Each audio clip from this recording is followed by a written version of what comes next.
사도신경 고백함으로 예배를 시작하도록 하겠습니다.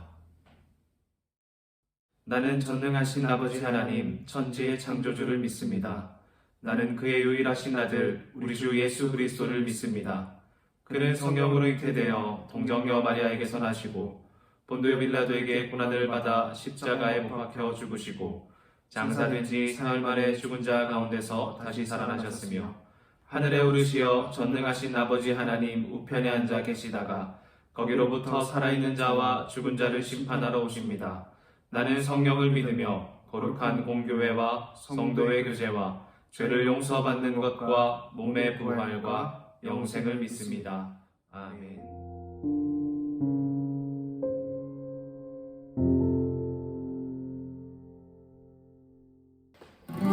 우리에게 주님을 찬양하면서 나아가겠습니다. 참 아름다운 곳이라 참 아름다운 곳이라 주님의 세계 정말로 내가 나답고 솔직할 수 있는 곳 조금이라도 내 의라 말할 수 없는 이곳은 바로 주님의 세계라. 세상은 항상 말하네 그 길이 아니라고. 좋은 길이 있는데 왜 힘들게 사냐고. 단순한 선택조차 내게 버겁기만 한 곳. 그래도 나는 주님만 따르니 참 아름다워라. 참 아름다워라.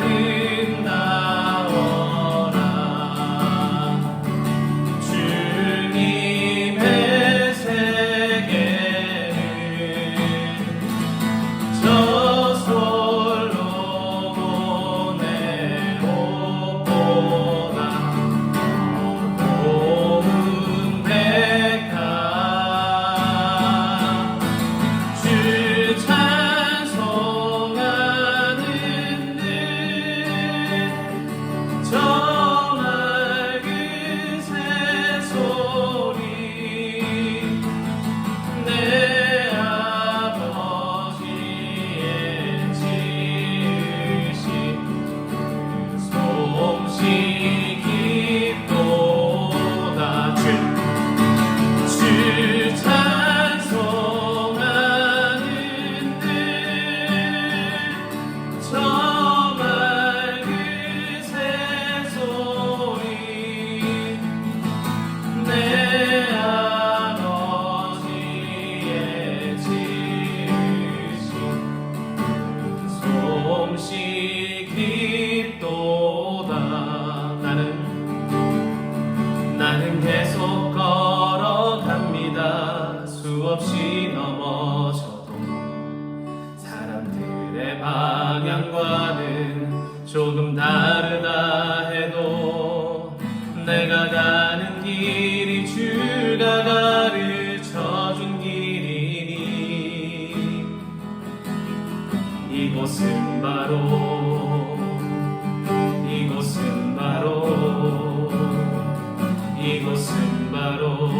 주님의 세계라.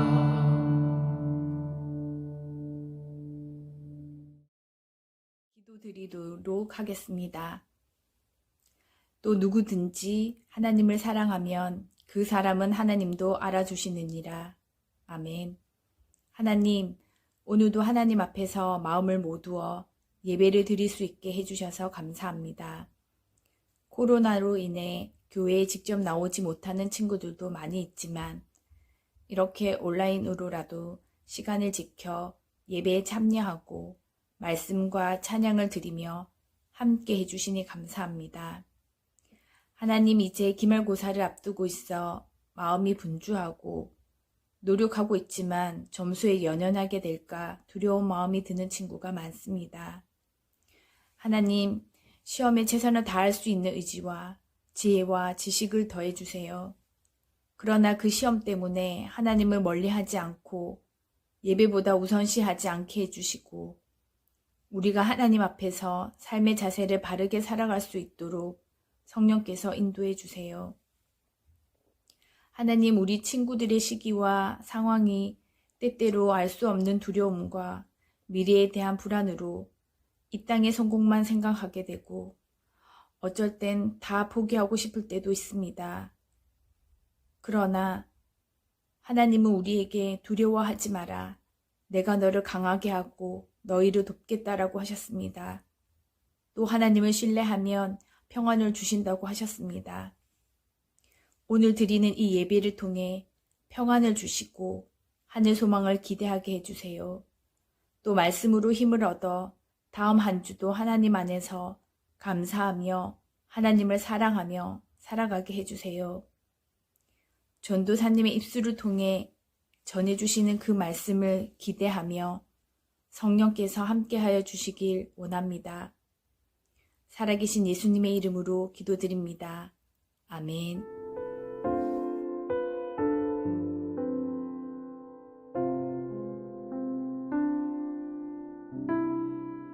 오늘 우리에게 주시는 하나님의 말씀은 베드로전서 2장 11절에서 12절까지의 말씀입니다. 함께 보시겠습니다.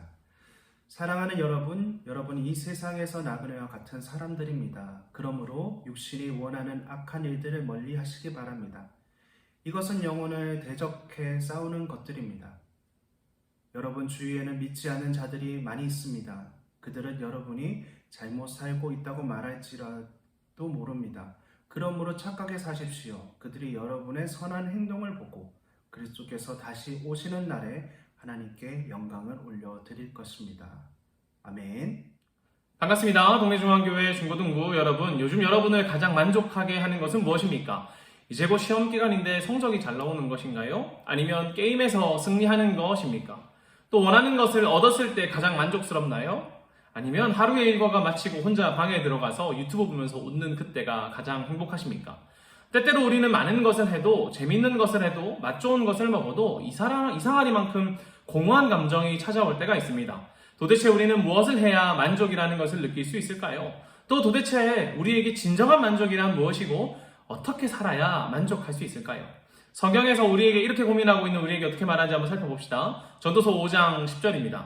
돈을 사랑하는 사람치고 돈에 만족하는 이가 없고 재물을 사랑하는 사람치고 자기 수입에 만족하는 이가 없다. 이것 역시 허무한 일이다. 아멘. 전도서는 우리가 돈이나 재물을 사랑한다고 해도 어느 정도에 만족할 수는 없다고 합니다. 왜 그럴까요? 만족이 없기 때문입니다. 우리 여러분 이런 얘기 알죠? 경차 사러 갔다가 롤스로이스 사러 간다라는 우스갯소리 말입니다. 경차를 사러 갔다가 조금만 더 보태면 K3 살 수 있고, 거기서 옵션 조금만 더 보태면 K5 살 수 있고, 거기에 옵션 조금만 보태면 신형 소나타 사고, 또 옵션 조금 보태면 그랜저 사니까 그랜저 사라고 하고, 또 옵션 조금 보태면 거기서 제네시스 사니까 제네시스 사고, 그렇게 올라가다 보면 롤스로이스 팬텀을 산다, 뭐 이런 이야기입니다. 나는 이 정도의 여유의 돈만 있으면 돼 라고 생각을 해도 그것은 만족이 아니라 타협이고 합리화이지, 우리 안에는 언제나 욕심이 활동하고 있다는 것이죠. 현실의 만족은 언제나 일시적이라고 성경은 말하고 있습니다. 마태복음 6장 19절은 이렇게 말해요. 너희를 위하여 세상에 재물을 쌓아두지 마라. 땅에서는 좀이 먹거나 녹슬어 못 쓰게 되고 도둑이 와서 훔쳐갈 것이다. 시편 49편 16절 17절도 이렇게 말합니다. 어떤 사람이 부자가 된다고 하여 두려워하지 마십시오. 어떤 집이 번성한다고 하여 못마땅하게 생각하지 마십시오. 그것은 사람은 죽을 때에 자기 소유를 가져가지 못하고 그가 쌓은 영광이 그 사람을 따라가지 못하기 때문입니다. 아멘. 저는 오늘 여러분들에게 욕심을 버리고 무욕의 삶을 살라고 말하려고 하는 것은 아닙니다. 마치 수도사처럼 어떤 상황에서도 욕심 없이 살라고 말하는 것이 아니라는 것이죠. 다만 우리가 소망하고 기대해야 하는 것이 무엇인가에 대한 방향을 수정하고자 합니다. 맥스 루케이도는 이렇게 말해요. 최대 비극은 우리가 미리 만족해버린다는 것이다. 아니 여러분 이거 무슨 말일까요? 만족하면 좋잖아요. 모든 일에 만족하면 더 뭔가 멋있는 어른이 된 것 같지 않습니까? 그리고 또 뭔가 더 행복한 삶을 살 수 있을 것 같은데 왜 그것이 문제가 될까요? 그의 의미는 이런 것입니다. 우리가 이 땅에서 고난을 겪을수록 천국을 더욱 갈망하게 된다는 것입니다. 우리의 비극은 이 땅에서 만족하기 위해 하나님을 놓치는 것, 이 땅에 정착하기 위해 이 땅에 사는 것을 위해서 이 세상의 만족만을 위해서 하나님을 잃어버리는 것, 이것이 우리의 비극이라는 것이죠. 우리의 현실에는 어려움이 있습니다. 이를 극복하고 이겨내는 것 또한 우리에게 필요하고, 이 현실에 만족하고 화가 될 만한 욕심을 부리지 않는 것도 필요합니다. 그러나 현실의 어려움 앞에서 하나님을 잃어버리는 만족이라는 것은 그리스도인에게 있어서 최고의 비극이 된다는 것이죠. 그렇다면 우리는 현실에서 어떻게 해야 할까요? 우리는 무엇을 추구해야 할까요? 어떤 만족을 소망해야 한다는 것입니까? 앞서 본 것처럼 현실에서의 만족은 일시적이라고 성경은 말합니다. 왜 현실의 만족은 일시적이라고 성경은 말할까요? 그것은 우리가 이 세상에서 나그네이기 때문입니다. 본문 11절에 이렇게 말해요. 사랑하는 여러분, 여러분은 이 세상에서 나그네와 같은 사람입니다. 나그네는 여행길에서 편한 숙소도 있고 맛있는 것도 먹고 아름다운 풍경도 보고 함께 걷는 사람과 즐거운 시간도 보내죠. 하지만 그 즐거움은 언제나 일시적이라는 것입니다. 나그네는 걸어가는 길에 목적지가 있습니다. 지금 있는 곳은 거쳐가는 곳이지 그곳에 머무르는 사람들이 아니라는 것이죠. 그러므로 성경은 우리에게 일시적인 만족, 현재의 만족에만 머무르지 말기를 바란다라는 것입니다. 또 본문에는 우리에게 이렇게 말합니다. 육신이 원하는 악한 일들을 멀리 하시기 바랍니다. 육체의 욕망은 우리를 이 삶에 만족하게 합니다. 더욱 편하고 싶고, 더욱 가지고 싶고, 더욱 쉬고 싶고, 더욱 높아지고자 하는 우리의 욕망은 나를 이 삶에 만족하게 하는 시작점이 된다라는 것이죠. 우리 여러분 그런 거 있잖아요. 밖에 나가서 누굴 만나기로 했어요. 그런데 오늘따라 침대에 누워있는 게 너무 편한 거야. 그러면 어떻게 하고 싶어요? 야 오늘 내가 너무 피곤한데 나가지 말까? 만나지 말까? 이러기도 하죠. 공부하러 가야 돼요. 바빠요. 지금 시험 기간이 앞두고 있어요. 그래도 누워있는 게 너무 편한 거야. 그리고 유튜브 보는 게 너무 재밌는 거예요. 그럼 뭐 해요? 조금만 이따 갈까? 5분만 이따 할까? 30분에 할까? 1시에 할까? 이렇게 하다가 포기하게 되죠. 그리스도인으로서의 욕망을 쫓아가는 삶이 얼마나 비참한지 이야기하지 않아도 여러분 잘 알 것입니다. 특히 하나님 없는 그리스도인이라는 존재 자체가 비참한 거예요. 우리가 이 세상에 만족하기 위해 하나님을 포기해버린다면 하나님 없는 그리스도인이라는 말 자체가 비참해진다는 거죠. 육신의 만족이 아니라 나그네로 사는 것이 쉽지 않을 수 있습니다. 이 땅에서의 만족만을 위해 살아도 고난이 있지요. 내가 이 땅에서 먹고 싶은 것, 가지고 싶은 것, 쉬고 싶은 것만을 위해 살아도 고난이 있는데 거쳐가는 나그네로서의 삶은 얼마나 힘들겠습니까? 그러나 우리는 현실 그 너머의 것을 소망하고 기대해야 할 것입니다. 고린도서 4장 17에서 18절 이렇게 말해요. 우리가 지금 겪고 있는 가벼운 환난은 장차 우리가 받게 될 영원하고 한량없이 큰 영광을 가져다 줍니다. 우리는 보이는 것들에 시선을 고정시키는 것이 아니라 보이지 않는 것들에 시선을 고정합니다. 이는 보이는 것은 한순간이지만 보이지 않는 것은 영원하기 때문입니다. 아멘. 하나님 나라를 소망하며 걸어나가는 나그네라고 해서 이 세상을 무시하라고 하는 것은 아닙니다. 오히려 하나님 나라만 바라보고 현실은 내버려두라는 것은 아닌 것이죠. 우리가 하나님 나라를 소망함으로 우리는 오히려 이 세상을, 이 현실을 직시할 수 있는 것입니다. 현실의 고난은 우리에게 영원한 것을 소망하게 하기 때문이지요. 현실의 어려움은 우리 이 땅 가운데서 하나님을 갈망하게 만들기 때문입니다. 현실의 고난을 그냥 시간이 지나가듯 지나가는 것을 기다리기만 해서는 안 됩니다. 오히려 이 현실의 고난 속에서 18절에서 말하는 것처럼 영원한 것을 소망하는 우리야말로 현실을 마주할 수 있고 그 현실 속에서도 영원한 하나님 나라를 발견할 수 있는 것입니다. 본문 12절도 우리에게 말하죠. 이러한 영원한 것을 바라보고 살아가는 사람들이 어떻게 살아가는지요. 이렇게 말합니다. 착하게 사십시오. 그들이 여러분의 선한 행동을 보고 그리스도께서 다시 오시는 날에 하나님께 영광을 올려드릴 것입니다. 아멘. 어떻게 해요? 착하게, 선하게, 바르게 사는 것입니다. 왜요? 현실의 고난은 어렵죠. 힘들고 지칠 때가 있습니다. 그러나 그곳에서 영원하신 하나님 나라를 발견하는 사람은 그 어려운 현실 속에서도 선하게 살아가는 거예요. 사람들이 더럽게, 추악하게, 나쁜 방법으로 산다고 해서 나도 그렇게 사는 것이 아니라 그곳에서도 나는 그리스도를 아는 사람처럼 선하게 사는 것입니다. 왜요? 우리가 그곳에 머무르는 사람이 아니라 나그네이기 때문이죠. 나그네된 우리에게 목적지만 바라보고 삶을 무시하라고 말하지 않고 오히려 선하게 살 것을 요구합니다. 여행 가서 그냥 우리 동네 아니니까 마음껏 살아야지 이것이 아니라 오히려 내가 살아가는 이 나그네 된 길에서 선하게 살라고 말하는 거예요. 현실만을 바라보며 하나님을 놓치지 말고 또 목적지만 바라보며 현실을 놓치지 말라 이렇게 말하는 것입니다. 조금 어렵나요? 현실에 만족하기 위해 하나님을 버리지 말고 하나님만 생각하고 천국만 생각하고 하나님 나라만 생각하면서 현실을 무시하지 말라는 거예요. 현실에서도 내가 목적지를 아는 사람처럼 선하게 살라는 것입니다. 눈에 보이지만 일순간에 사라져버리는 현실의 만족에 머무르지 말고 눈에 보이는 고통과 아픔 때문에 주저앉아 버리는 것이 아니라 눈에 보이지 않는 영원한 것을 바라보고 우리의 현실을 마주하며 한 걸음을 내딛는 나그네, 그것이 누구입니까? 우리라는 것입니다. 그렇다면 나그네로 살아가는 우리가 참 만족을 누릴 곳은 목적지는 어디라는 것입니까? 나그네가 돌아갈 집이 어디냐라는 것이죠. 출애굽기 33장 18절을 보면 모세가 하나님께 간청하는 내용이 나오는데 이렇게 말해요.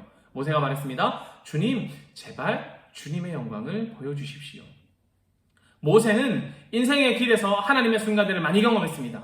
다르게 말하면 나그네 된 삶에서 하나님 나라의 순간들을 많이 경험했다라는 거예요. 우리가 돌아갈 고향의 모습들을 현실에서도 많이 경험했다는 것입니다. 떨기나무에서 이집트 사람들과 파라오 앞에서 홍해와 광야에서 하나님의 순간들을 경험했죠. 그런 그가 무엇을 보고 싶어 하나요? 하나님을 보고 싶어 합니다. 왜 그럴까요? 우리가 걷는 길의 궁극적인 목적지, 나그네는 우리의 삶의 목적지가 바로 하나님이기 때문입니다. 이것이 우리가 하나님 나라를 갈망하는 이유입니다. 여러분은 왜 우리가 하나님 나라를 갈망한다고 생각하십니까? 그것이 여기보다 좋아서요? 평안하고 안락해서요? 아닙니다. 바로 그곳에서 우리가 하나님을 만날 수 있기 때문입니다. 영원하신 하나님을 우리가 소망하는 이유는 그곳에서 하나님과 우리가 함께 할 수 있기 때문이라는 것이죠. 현실에서 하나님의 순간들을 맛보고 하나님의 기쁨을 맛보겠지만 우리는 여기서 만족할 수 없습니다. 우리의 참된 만족은 하나님과 함께 할 그때이기 때문입니다. 주님의 모습을 보는 것, 주님을 아는 것이 최고의 만족입니다. 그것은 우리가 이 땅이 아니라 하늘에 속한 사람들이기 때문이겠지요. 그러므로 우리는 인생의 고난길에서 하나님을 소망할 수 있고 현실의 어려움 속에서 선한 삶을 살아가는 나그네가 되므로 하나님께 영광을 돌릴 수 있는 것입니다. 여러분은 만족해 보신 적 있으십니까? 잠깐 동안 만족할 수 있지만 그 만족은 금세 사라집니다. 우리 핸드폰만 봐도 잘 알잖아요. 핸드폰 새고 사면 너무 좋아가지고 막 닦고 절대 떨어뜨리지 않으려고 하지만 조금만 지나면 침대에 툭 던져버리는 것이 핸드폰 아닙니까? 이 땅에서는 우리의 깊은 갈망을 채워줄 것이 아무것도 없습니다. 오직 하나님만이 우리를 만족해 하십니다. 나그네의 만족은 여행길에서의 머무는 것이 아니라 오히려 목적지에 도착하는 것, 그것이기 때문입니다. 나그네는 여러분, 우리는 우리의 어려운 현실에서 영원하신 하나님을 갈망하며 소망하면서 삽시다. 그리고 영원하신 하나님을 소망하는 사람처럼 이 세상에서 하나님의 영광을 높이는 선한 삶을 살아가는 여러분들 되시기를 간절히 소망합니다. 기도하겠습니다. 하나님, 우리 동네중앙교회 중고등부 친구들이 이 땅에서의 만족을 위해, 이 땅에서의 육신의 행복을 위해서 하나님을 저버리는 그러한 삶 살지 않기를 원합니다. 그것은 하나님 없이 살아가는 그리스도인이라는 가장 비참하며 최고의 비극이기 때문입니다. 우리가 하나님을 알면서 하나님을 무시하고 현실의 만족만을 바라는 것이 아니라 현실의 어려움 앞에서 영원하신 하나님을 갈망하고 바라보는 자들 되게 하여 주시옵소서. 현실의 만족을 위해 하나님을 포기하는 것이 아니라 현실의 어려움 속에서도 우리를 돌보시는 하나님을 발견함으로 이 땅에서의 삶 속에 최선을 다하는 자들, 내가 하나님을 발견한 사람처럼 살아가는 자들, 나그네는 내가 목적지를 아는 사람처럼 이 땅에서 선한 그리스도인으로 살아가는 우리 동네중앙교회 아이들 되도록 주님 이끌어 주시옵소서. 우리의 최고의 만족은 내가 누리는 일시적인 것이 아니라 우리를 사랑하시고 내가 사랑하는 하나님과 함께하는 것, 그것이 우리의 최고의 만족입니다. 나그네된 우리의 인생의 길에서 하나님의 순간들을 맛보게 하시고 그러한 삶 속에서도 끊임없이 영원하신 하나님과 만나는 그것을 갈망하는 우리 아이들 되길 소망하오니 하나님 허락하여 주시옵소서. 아이들의 어려운 현실 속에서 주님을 목적지로 삼고 살아가며 또한 그 현실 가운데서 주님을 알듯이 착하게, 선하게 살아가는 우리 아이들의 삶이 하나님께 영광을 돌리는 그러한 삶 되도록 하여 주시옵소서. 이 말씀들을 가지고 삶으로 나아가 나는 목적지를 알며 하나님을 알며 그리스도를 알며 그러기에 선하게 살아가야 하는 그리스도인, 하나님으로 만족하는 그리스도인이라는 것을 선포하며 살아가는 우리 아이들 되기를 원합니다. 하나님이 끌어와 주시옵소서. 사랑합니다. 살아계신 예수님의 이름으로 기도합니다. 아멘. 주기도문으로 예배를 마치도록 하겠습니다.